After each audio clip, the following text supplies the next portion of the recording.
अध्यादेश के खिलाफ आम आदमी पार्टी एक बार फिर रामलीला मैदान में है। एक बार फिर हम इसलिए कह रहे हैं क्योंकि यहीं से आम आदमी पार्टी का जन्म हुआ था और सौरभ भारद्वाज इस पर बात करने के लिए हमारे साथ हैं। सौरभ, फिर रामलीला मैदान का सहारा। देखिए, देश के बड़े बड़े आंदोलनों का जन्म इस रामलीला मैदान में हुआ।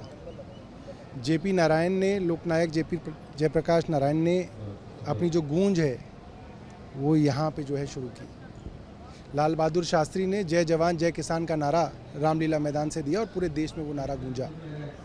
रामलीला मैदान आम आदमी पार्टी की जन्मभूमि भी है और आज अगर 9 साल की सरकार चलाने के बाद भी दिल्ली के लोगों को रामलीला मैदान में आके अपना हक मांगने पड़ रहा है तो ये बिल्कुल साफ है कि दिल्ली के लोग केंद्र सरकार से नाखुश हैं और केंद्र सरकार को ये संकेत देना चाहते हैं कि आपने जो किया वो गलत किया। देश के माध्यम से क्या बदला, ये ज़रूर लोगों को समझना है, क्योंकि आज आप रैली इसीलिए बुला रहे हैं, तो क्या समझाएंगे?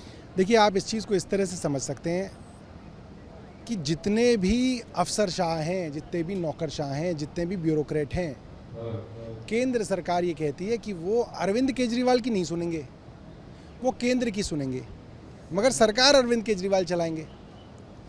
अरविंद केजरीवाल चुनाव में वादा करेंगे और अरविंद केजरीवाल अपने वादों को पूरा करेंगे, मगर जिन लोगों के तहत ये वादे पूरे करने हैं, जो अफसरशाही है, वो अरविंद केजरीवाल के खिलाफ काम करेगी, क्योंकि केंद्र सरकार की तरफ से इशारा है कि कोई काम अरविंद केजरीवाल के कहने पे नहीं करना। तो ऐसे सरकार कैसे चलेगी? विपक्ष आरोप लगा रहा है कि आप जिन कपिल सिब्बल को अभी तक आरोप लगाते आए, भ्रष्टाचार की बात उनके खिलाफ कहते आए, उन्हीं को आप इस मंच पर, जहां लिखा है आपने कि अध्यादेश वापस लो, उस मंच पर जगह दे रहे हैं। इस देश की राजनीति में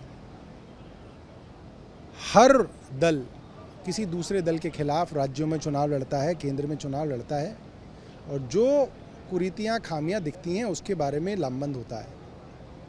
मगर आज लड़ाई पार्टियों की नहीं है, आज लड़ाई संविधान की है, आज लड़ाई इस देश की संवैधानिक और लोकतांत्रिक व्यवस्था की है।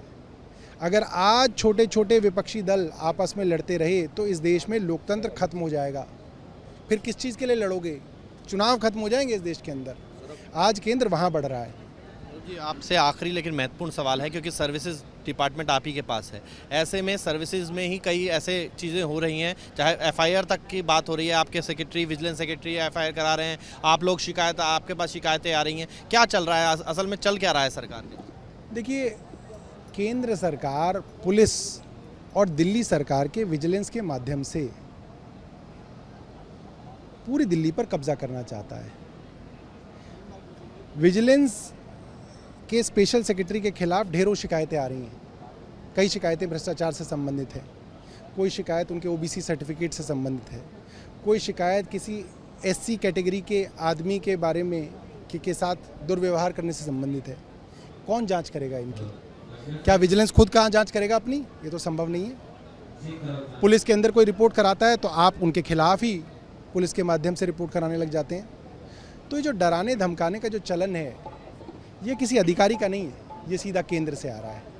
केंद्र पूरा का पूरे दिल्ली पे कब्जा करने की कोशिश में है। आम आदमी पार्टी, जिसे एक बार फिर उम्मीद है कि इसी रामलीला मैदान से उन्हें बहुत कुछ वो मिलेगा जो कुछ पहले जब पार्टी का जन्म हुआ था तब मिला था, और अध्यादेश पर भी जनता उनके साथ मजबूती से खड़ी होगी, ऐसी उम्मीद आम आदमी पार्टी को ज़रूर है। वीडियो जर्नलिस्ट जयेंद्र शर्मा के साथ मोहित बख्शी, न्यूज़ नेशन, दिल्ली।